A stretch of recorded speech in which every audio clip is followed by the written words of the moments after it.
looks like starting off from Caleb's side with a Bridget, so we can't argue much with that. Bridget, obviously that card that lets you search your deck for up to 3 basic non-EX Pokemon. Or if you got an EX Pokemon, you can only get 1. Most decks, obviously like this deck, they're going to be looking for 3 non-EX basics. Yeah, they are. So unless sometimes you do end up in a situation where you just want to get a Mew EX, that's a tech we see quite often. If you get one of those, you can do that. But yeah, more often than not, it's really the deck that makes archetypes like this function so well, because you can just get multiple of your Pokemon that evolve up out, and then you can just evolve them all up and do your thing. You do your trades and your Bloodthirsty Eyes and just set up your strategy from there. All right, looks like Caleb got 2 Zoruas and a Rockruff, attaches a fighting basic energy to the Rockruff, and puts out a Parallel City. Oh, it's a very, very strong start from him. And something, as someone, so if I were to play in this tournament instead of commentate, I would 100% be playing Zoroark Lycanroc. And when you're playing this deck, getting a Rockruff down with a fighting energy turn 1 is absolutely huge, because just by that being on there, it poses a massive, massive threat. That's right. Lycanroc obviously has the GX attack, which does lots of damage, but also you can just go for its Claw Swipe. Yeah, Claw Slash. Slash. Yeah, Okay. Either way, yeah. And Claw Slash just does 110 damage, but more often than not, that's enough. I mean, it KOs a Zoroark, for example. So, you know, it is still a very decent attack, although what's not decent is the start that Gabriel's had. He just attaches a double colorless, announces Psychic, and passes. Mewtwo, it's great when you're running into a Pokemon that's weak to Psychic-type Pokemon, ones that take a lot of energy, like a fully powered-up Buzzwole. But unfortunately, in this situation, it's just a lone Rockruff, and Rockruff doesn't mind taking a Psychic when it has no energies attached. No, indeed not. But gosh, what a really, really poor start from Gabriel. Meanwhile, from Caleb's side, he's got a Zoroark. He has a trade. There's a Lycanroc to boot. He can put that up straight away if he wants to. He won't get much value out of it, obviously, because there's nothing to bring up onto the bench, but if he decides that maybe the best play is to just evolve that, attach double colors and Claw Slash, perhaps? I don't know. Yeah. Caleb's probably looking at his opponent's field, and he's thinking to himself, I'm not going to play that end, so he goes ahead and discards it, looks like with an Ultra Ball, searching his deck.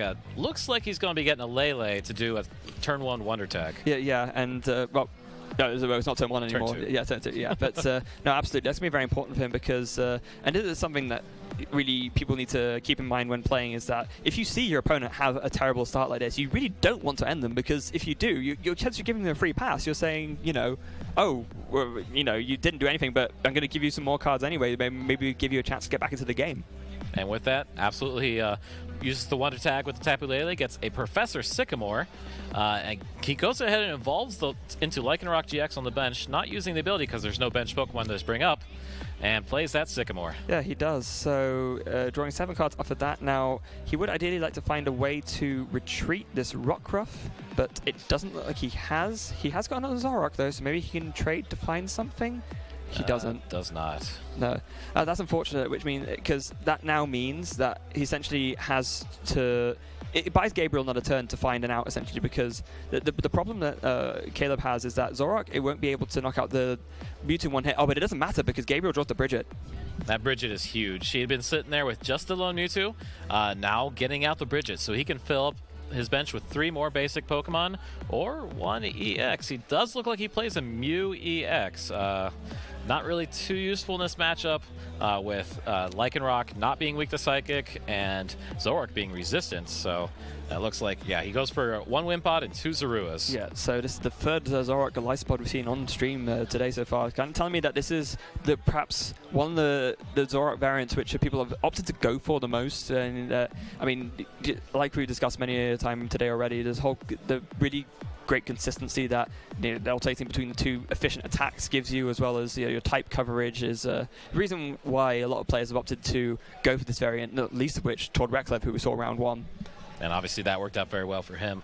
Looks like Gabriel just did a Psychic, just 20 more damage, slowly damaging that Rockruff. And we go back to Caleb. It looks like he played a Guzma. Played a Guzma, bringing up the Wimpod. Yep, so he recognizes that the Wimpod is probably going to be the biggest threat to him. The Golisopod, of course, being Grass type. First impression doing 120 actually will take a 1-hit knockout for weakness due to Lycanroc's Grass weakness. So it's very important for him to deal with that straight away, which is exactly what he's done. And using Riotous Beating does enough damage to knock out the Wimpod. Gabriel bringing back up Mewtwo.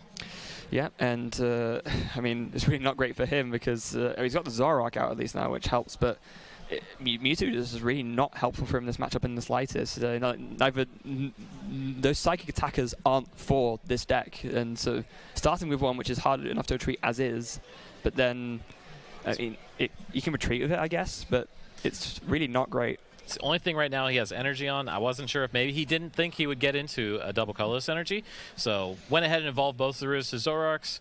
Plays a Tapu Lele to get an N. Interesting to see this. Yeah, so maybe thinking cutting Caleb's hand size down to 5 is better than nothing, and maybe thinking there's stuff in his hand he'd rather not discard. So after this, he will still be able to get the full 6, given that he's not taken a prize yet, and he does find another Wimpod, so that's good for him. We want to probably ideally bench that straight away, although he might end up feeling a little bit sad if Caleb finds another Guzma or perhaps even a second Lycanroc to evolve with the Rockruff and bring up that Wimpod. All right, Gabriel using both trades here, discarding cards. Not really anything he's using this matchup. Looks like he's, like you said, he's trying to dig for more Wimpods. What's he got in his hand? He's got a choice band. He's got a Mallow, which, from looking there, it seems like the Portuguese name for Mallow is Lulu. Oh. Yeah, it's very interesting there. Yeah, I always find it fascinating to see what the supporter names are in those sort of the different countries, because it's one thing where, because in some languages, Pokemon actually have different names. I believe it's French and one other. Is it German? Yeah. Yes. But even in languages where the Pokemon names are the same, the names of the actual trainers are always different, and I always find it fascinating to see. Yeah, my favorite one is the German judge card. It's called Reiter. Reiter. Oh, well, yeah, there you go. All right, so it looks like we're back on Caleb. He's going through his deck really quickly with those trades. Yeah, he sure is. Finding himself another Zora and a Rockruff off of that. And he's got 2 puzzles of time in his hand as well, so he's I'm not sure there's anything worthwhile for him to retrieve in his discard pile right now, but the fact that he has access to that is pretty good for him. And there he is, straight in with another Guzma. Yeah, it looks like he's looking to take out one of those Zoroark GXs. He has a strong energy in his hand. He does, so he will be able to do that Dangerous Rogue GX, which will definitely be enough with the weakness to knock out the Zoroark and take 2 more prizes. And not only is that 2 prizes for Caleb, but that means that's now 1 less trade which Gabriel can do. Absolutely.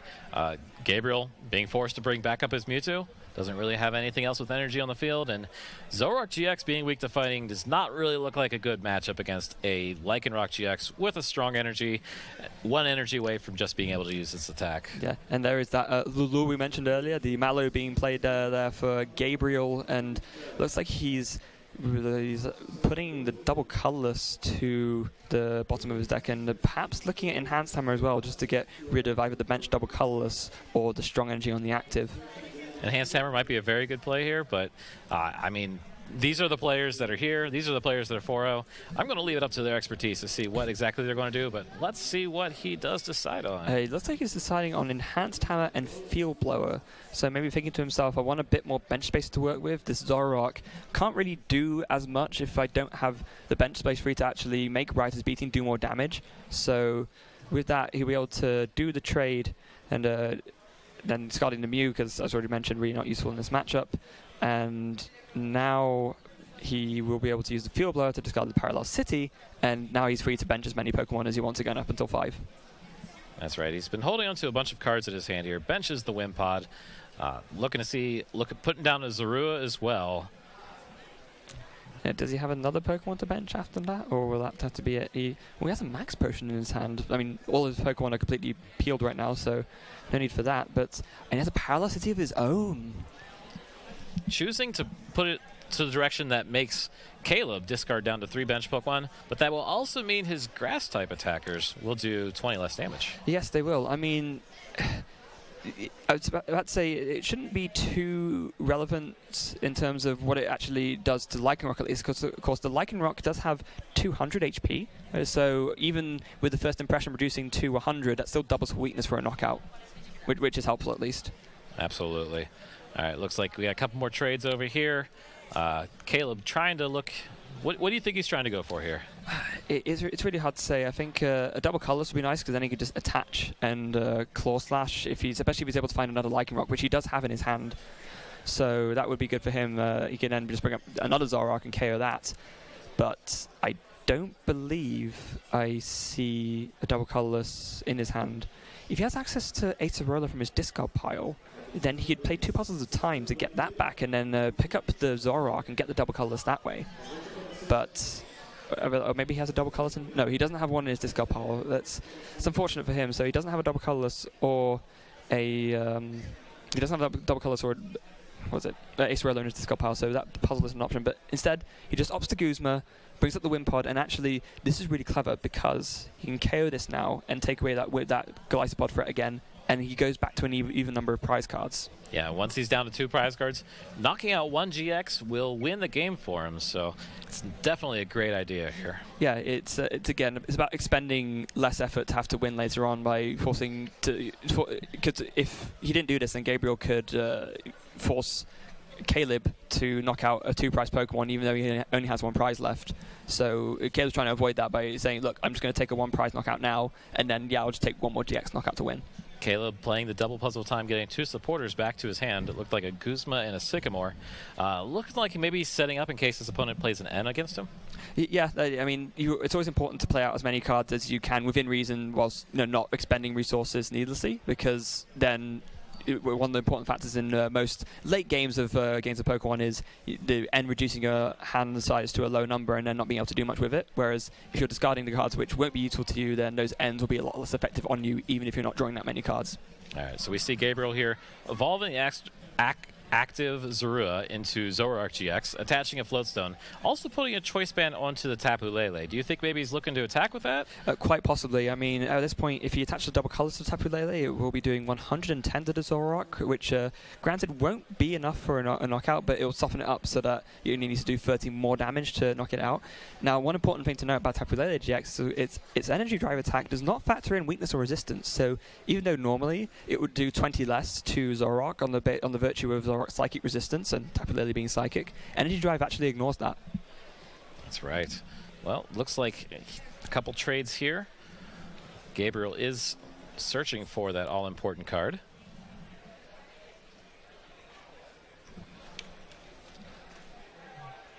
And looks like he's just going to retreat and bring up the Mewtwo. Yeah, and so with that, he's softening up the Zoroark a little bit more. He will be doing 60 to it, or 90, and then taking away the Psychic Resistance will be 70 total. So now, if Gabriel follows up with an Energy Drive, he could actually knock out the Zoroark, but whilst not bringing up his own Zoroark and falling victim to a Lycanroc. All right, so we see Caleb here using that trade ability, trying to get into the cards he needs. He didn't. Looks like he didn't find it though. He's got an Ultra Ball. He could maybe go for a Tapu Lele for a Guzma if he has enough left of both, and then you use the multi-switch in order to bring the double colorless onto the Lycanroc and Claw Slash for the win. Oh. Maybe it would be quite a play, but no, he just goes to Timer Ball. There's a heads and another heads. That does give him the ability to search for his evolution cards. So pulling out that Lycanroc GX and a Zoroark GX just because he's there. Yeah. Wait, actually, I'm wondering, can he do the same play regardless? So he's got Lycanroc there. He can use Blood Fist to bring something up. And then... Yeah, there's another trade. Oh, he's got double colorless anyway. He's got the double colorless. Yeah. So there it is. Plays Bloodthirsty Eyes. Yep. And so he brings up Zoroark and Claw Slashes it for a knockout. And so with that, Caleb will take game 1. They're just double-checking the math there. But yeah, it definitely does look like that's exactly what happens. Caleb taking the first game here, using that Lycanroc GX to knock out those fighting weak Zoroark GXs. Gabriel started out a little rough there. Looks like he had to try to combat most of his way with that Mewtwo with a double colorless energy. Yeah, I think from a very early points in that series, it was, or in that game rather, it was never really looking favorable for Gabriel. Considering his start turn 1 was attached double colorless pass to the Mewtwo, it's probably not going to pan out well for you in the end, because that gave Caleb a free turn to set up more of his bench Pokemon and pick stuff up later on with Bloodthirsty Eyes, and it also made more turns to attach energies to Rockruffs as well. Like, one of the weaknesses of the Zoroark Lycanroc deck is that your energy attachments aren't that fast. Like, unlike Zoroark Glycopod, where every single thing you attach will give you an attacker going, Lycanroc needs 2 energy attachments to be able to do anything, and so there's one turn where your opponent can just Guzma the Rockruff, for example, bring it up and KO it, and then you're left stuck. Yeah, and Gabriel just attacking with Psychic. He probably attacked with Psychic about 4 times, did a probably like less than 100 damage. I mean, it just didn't work out very well for him, unfortunately. Yeah, no. So with any luck from his side, he will be able to get a slightly better start this time, and maybe be able to put up a better threat to and it looks like the we board. do. Much better choice. Okay, looking at Caleb's prizes, lots of supporters there. Yeah, lots of supporters actually. That could be awkward for him. He'll be very happy to see the Mew prize. He really was not that fussed about that. Mallow in the prizes is a little bit unfortunate, but other than that, it's not the end of the world, I guess. Correct. Looks like he plays a nice, healthy Tapu Lele account as well, so having one of those prized isn't going to cause any issues. No, indeed it won't. So, Gabriel will be going first, and it looks like he... Oh dear. He benches the Zora, plays a single puzzle at a time. That's generally a bad sign. Oh no. And he passes. Passes without playing a supporter. Hopefully, putting those 3 cards back on top of the deck in any order that he chooses, was able to put something there more useful. Rather than have to wait 1 or 2 turns, maybe he'll just get it next turn. Yeah, meanwhile from Caleb's side, not the best of starts either, but still better at least than Gabriel's start. He does have a fighting energy which can attach to the Tapu Lele, so that will be able to now retreat into something else, and then going for a Cynthia. That's right, Cynthia. It's a great supporter, came out in the past set. Shuffle your hand into your deck, and then you just draw 6 cards. Very consistent draw without giving the ability for your opponent to draw cards as well. Yeah, so it's a very, very cool supporter. Just consistent shuffle draw. I mean, sometimes you really just don't want to give your opponent a new hand, like with N, for example, but you equally don't want to discard things with Sycamore. So Cynthia is a really great compromise supporter for exactly those sorts of situations. Now, we saw Caleb end his turn by doing his own single puzzle at a time. And now from Gabriel's side, actually has a double colors and a Zoroark, so maybe that puzzle was better than we thought it was. The rearrangement working out well for him. Yeah, it's possible that he was just holding onto the hand, recognized he had the Zoroark GX and the double colorless, didn't want to give away exactly what he had, but at the same time, wanted to make his opponent think that he didn't have that great a hand. Yeah, and then not only that, but Gabriel actually had the N ready as well. So, and actually, something that's important to note, Caleb did not bench a single Zoroark during his last turn. That's true. We just have a Rockruff down there on the bench. Rockruff's still very important, but the way these Zoroark GX decks work, you want to get down those Zoruas as fast as possible so you can start trading. Yeah, exactly. And the trade is what makes the partner Pokemon for Zoroark so strong in the first place. So if you don't have access to draw those multitudes of cards, then you could potentially going to really struggle. And meanwhile, Gabriel's getting himself set up really nicely here. That's right. Benching a Wimpod and benching another Zorua. This will set him up next turn that he can look into evolving either one or both of those Pokemon and starting to really deal some major damage. Yeah, and so now there goes a Choice Band onto the active Zoroark, and this Zoroark will be doing 110 damage of Reiter's beating onto the Tapu Lele GX. And now, back on Caleb, he does have another supporter to play, so he's not high and dry, but he's definitely on the back foot. Yes, placing that Float Stone right there. Looks like he's trying to play some cards, minimizing the amount of cards he's going to draw later. Choice Band, always a good thing to have onto a Rockruff as well, but looks like he just wanted to play those cards so that way he wouldn't draw into more tools, more likely to draw the energies and Pokemon he needs. Yeah, exactly. So he really, really wants to find Zoras off of this especially. He just needs to find things to evolve with set up, and look, looks like Caleb almost made a mistake there, but he was able to spot it in time, so... Yeah, and that's one thing I really like with professional players. When they draw face down like Caleb did, it alleviated any chance that he would see that card, because it would become a gameplay error major if he saw the card that was drawn. But since it was face down, no harm, no foul. Yeah, no, so just a quick almost a metaphorical hand slap from the judges saying, be careful about that. But other than that, yeah, absolutely fine. Now, Caleb goes for a one tag here. He has already, of course, played a supporter this turn, so this is more a preemptive sort of thing. And it'll be interesting to see what he actually goes for. He's got a Zora and a Rockruff in hand, so that's pretty cool for him, actually. Although the one problem we might run into is that with Zora there, that kind of leaves him vulnerable to it being Guzma'd up and KO'd, and then at that point he's left without access to anything again. Right. The danger of playing Tapu Lele too early is that supporter's just going to go into your hand. Your opponent knows it's there, so they can play an N of their own to try to make it go away. But the same token, it looks like he didn't want to not have a Pokemon to attack with this turn, so putting a double colorless onto a Tapu Lele GX, the one he just benched, and attacking with it. Yeah, and equally he didn't want to attack with the Tapu Lele that was already damaged as well, because then it would just get knocked out in return, and then at that point Caleb could really be put onto the back foot. So now Gabriel is going to take his turn, and he plays... I didn't quite see what that was. That was a Bridget, but it looks like he used trade. Okay, so now there goes the Zorok onto the Zora there, and then another trade from that, discarding another Bridget. It's a real ideal target. It's drawing 2 double colorless energy, and he's got stuff to work. He's got a second Wind Pod, which he's going to put down. That's really good for him. It means that Caleb can't do that same disruptive thing he did last game of just carrying the Wind Pods before they became a bigger threat. And he's got a grass energy too, but opting to attach double colors to the bench Zorok. It's possible maybe that Gabriel doesn't have access to a Golisopod GX at this time. Well, I mean, he definitely does it in his hand, but maybe he'll find one off this end. I think he's probably going for the safe play. He realizes he has the energy right now. He might not have energy after he plays the end. So let's go ahead and attach this energy while we have it to another viable attacker, and we will see where we go after that. Yeah, and maybe he just committed to the idea that he won't be attacking with Golisopod this turn anyway, so it doesn't make sense to attach the grass on the small chance of finding one, because he doesn't gain any benefit hugely from attacking with the Golisopod anyway. So now he's going to be retreating that Zorok because it's a little bit softened up, so probably best to attack with something fresh. And so up comes the other Zorok, and then that will just be a Reiter's beating for 100 damage. And another nice part about that is the after retreating, this Zorok does not have a tool attached to it, so it does have the option of putting a float stone on it later if he wants to try to retreat it. Yeah, he sure does. And so now, yeah, there's Reiter's beating, so it will be 100. Back to Caleb's turn now, and I mean, we can already see which side of the field looks better compared to the other between these two. I mean, Caleb's got some stuff going for him right now, but I think 2 Wind Pods and 2 Zoroks and a Tapu Koko beats 2 Rockruffs, a Zorora, and 2 damaged Tapu Leles. Absolutely. If Caleb tries to evolve into a Lycanroc GX to knock out the Zorok, he's going to need some help.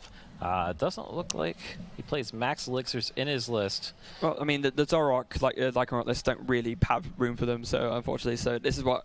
Let's go back to what we were saying earlier about how the Zorok Lycanroc deck is really one of the slowest attaching viable decks right now, because not all of the attacks are single energy attachment power-ups, like both of Lycanroc's ones.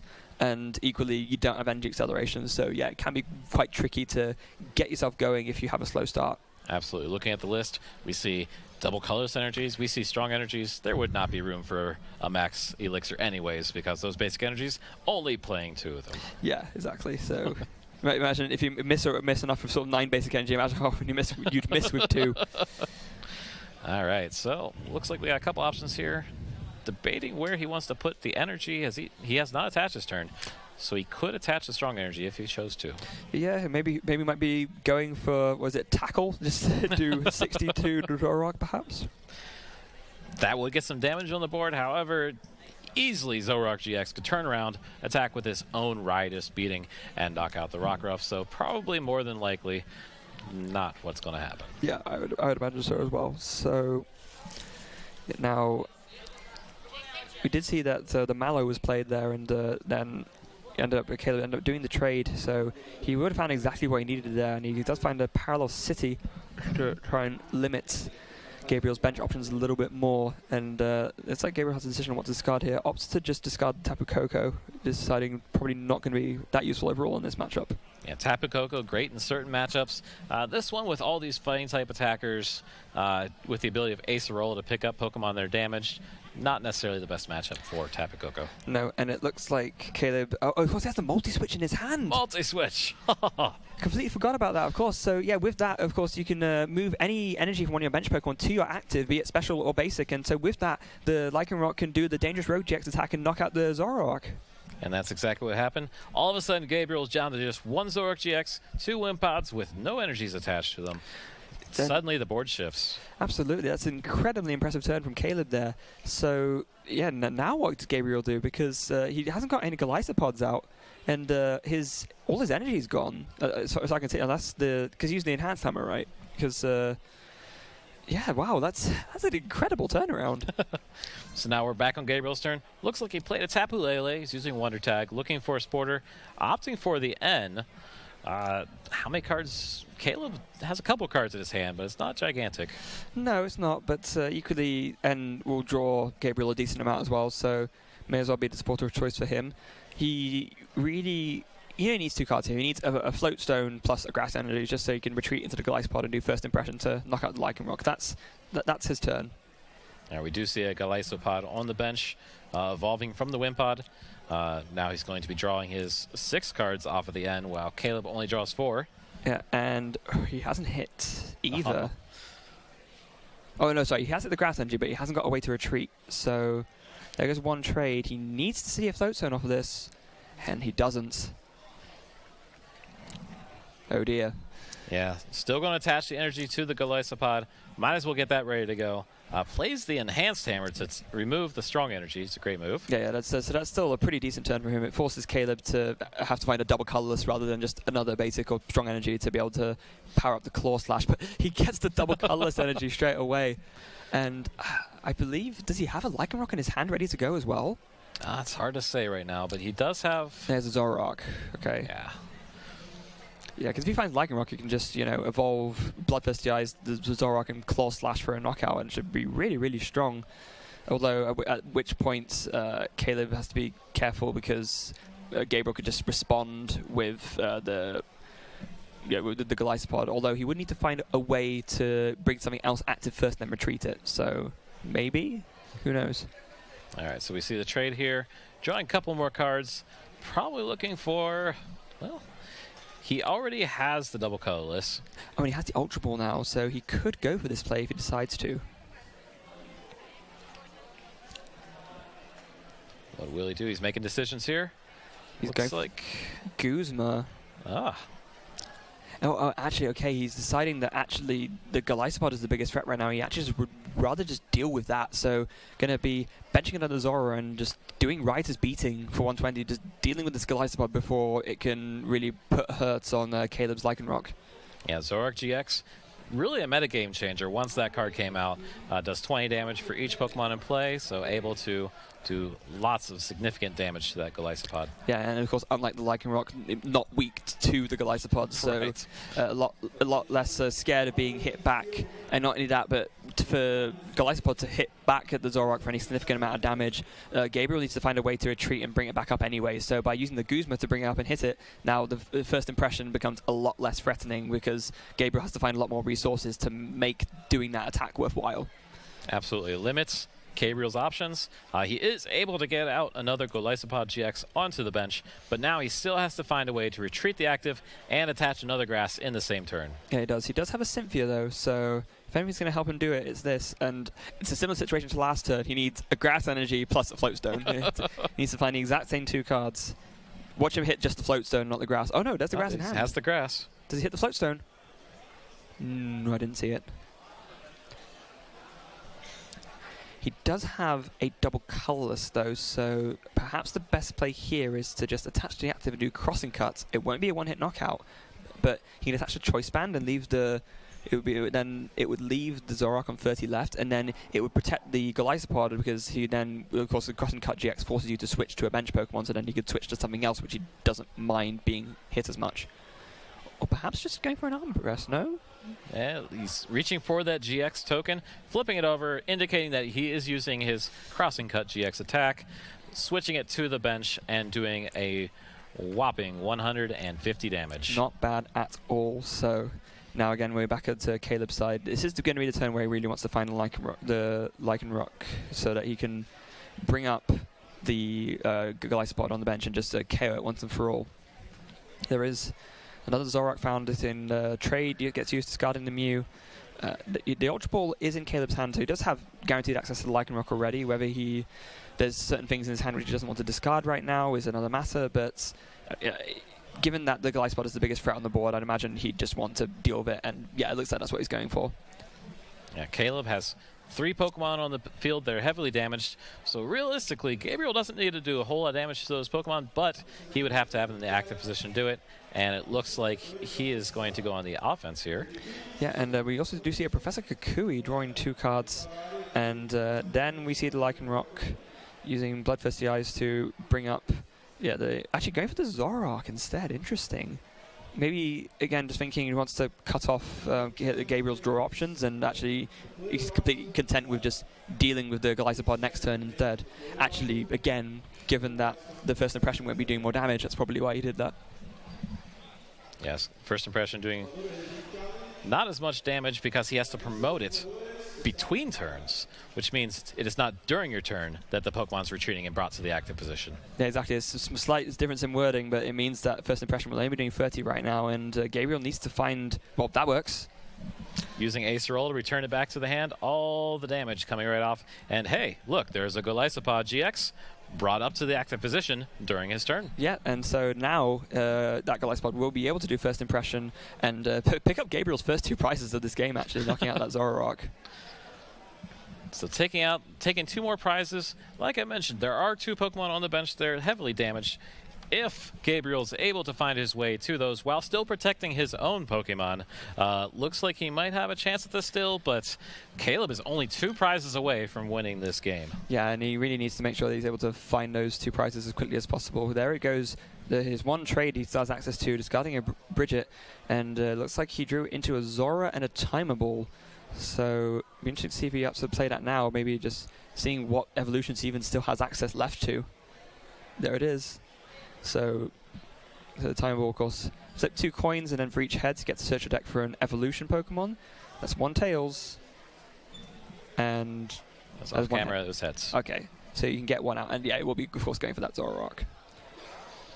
Now, he doesn't have any Zoruas in play, so he would have to bench a Zorua this turn. Yeah, he does have one in his hand, so I don't think it's not... He does have access to one, at least if that's the route he wants to take. But maybe he's thinking something else might be better. There goes Acerola. Acerola. Returning the Tapu Lele to his hand does 2 things there. Removes all that damage from the Pokemon. So now there's only 1 heavily damaged Pokemon out there. And also gives him the ability to use the Tapu Lele later in the game if he so chooses. Yeah, definitely. It's a really sort of a double-faceted advantage to playing the Acerola on the Tapu Lele right there. And... Well, I guess the other the problem still is Caleb doesn't have access to an energy which will enable him to attack this turn. He's got a strong energy which he can either put on the Lycanroc with no energy or the one with 1 energy already on it, but neither of those really helps him too much in terms of what he wants to achieve this turn.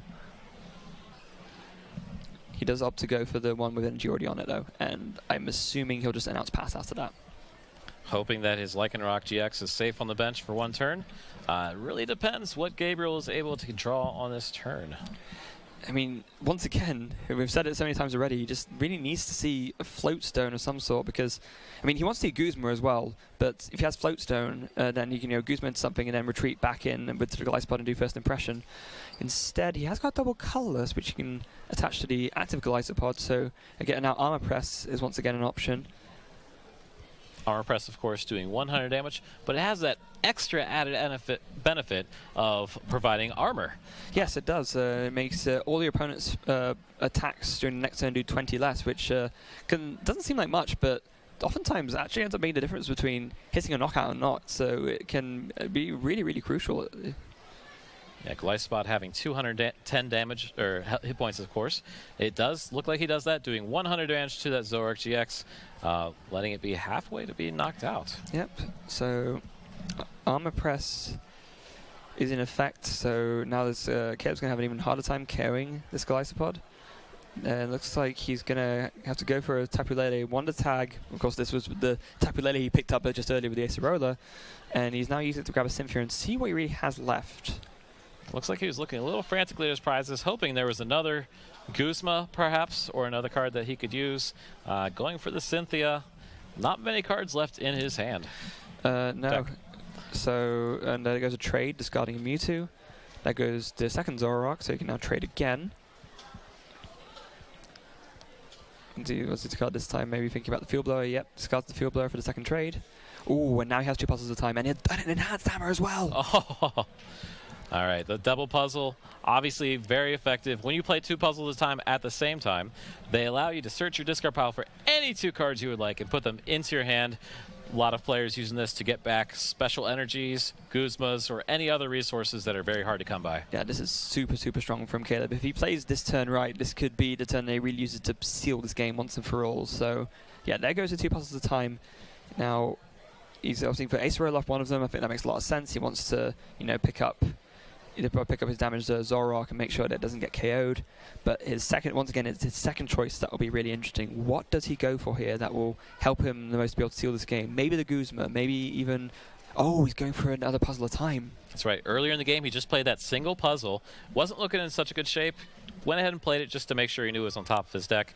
Being able to pull back that puzzle at a time gives him the opportunity later to use another double puzzle at a time. Yeah, this is something else that we see top players who play decks of puzzle time in do. So, you know, if you already discarded one puzzle, like you said earlier, then it means that, in theory, you only have access to one double puzzle for the course of the rest of the game because you have 3 left total. But, of course, if you use your first double puzzle to get back the one you discarded earlier, then you have your fourth one that you can use with the one you got back to actually have another double puzzle later on. So you can actually get back 3 cards instead of 2. And that's exactly what Caleb's done here. An amazing play.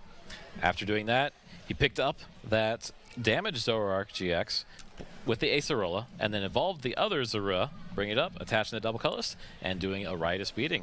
Yep, which will put 100 damage worth of points worth of damage, as I got the wrong way around, onto the Golisopod. Of course, it would be 120, but the armor press reduced it. Now all Caleb really needs is a choice. Assuming another arm press happens, he just needs a choice band plus a Guzma. Again, assuming that this Golisopod deactive retreats. He attached the grass energy this turn to the bench Golisopod GX, so it doesn't look like he'll be doing an armor press this turn. But Acerola will do the trick as well. Acerola removing that damage, brought that Golisopod GX to the active positioning, allowing him to use that first impression attack. Yeah, so this is really why Acerola is super, super strong with Golisopod, because it's like not only do you heal one Golisopod, but then it triggers the other one to be able to do the extra damage as well. It's an incredibly strong supporter, and it's going to be a Reiter beating for a first impression for 120. All right, so of course that is what he does. Caleb, not many cards left in his deck, so let's see if he's able to find anything to draw into he needs. Yeah, using trade, discarding that Cynthia. And then evolving the other Zoroark, and looks like going for... He's got to be careful about how much he trades here, because that deck's looking pretty thin. He wants to have access to as much as possible. He doesn't want to draw so much he actually ends up running out of cards before he can take his last few prizes. So there goes another trade. And just a reminder, Pokemon players, when you can't draw a card at the beginning of your turn, he has double puzzle time, gets the Guzma. Does he have... So he's got the choice band in hand. So yeah, he can attach it. Oh, he doesn't even need it, of course, to Claw Slash. Oh no, he did need it, but yeah. There you go, attaching a strong energy and the choice band with the Guzma onto the Tapu Lele. Claw Slash knocks it out, and Caleb wins game 2 and the match. Wow. Using those trade abilities on that Zoroark GX, getting that other puzzle time, able to pull it back after pulling back the single one earlier. That's some high-level thinking there. He had to think of several turns ahead to think, all right, I can't do it this turn, but what can I do this turn to set up a future win? And of course, that is exactly what happened. Yeah, and really showing the strength of strong energy, Jidad, being able to build up to that point where you're able to do enough with Claw Slash to just knock out not even something that's weak to fighting, but able to knock out the Tapu Lele and take the last 2 prizes that way. Super, super strong play from Caleb. It's really great to see such next level thinking going on, where you're thinking that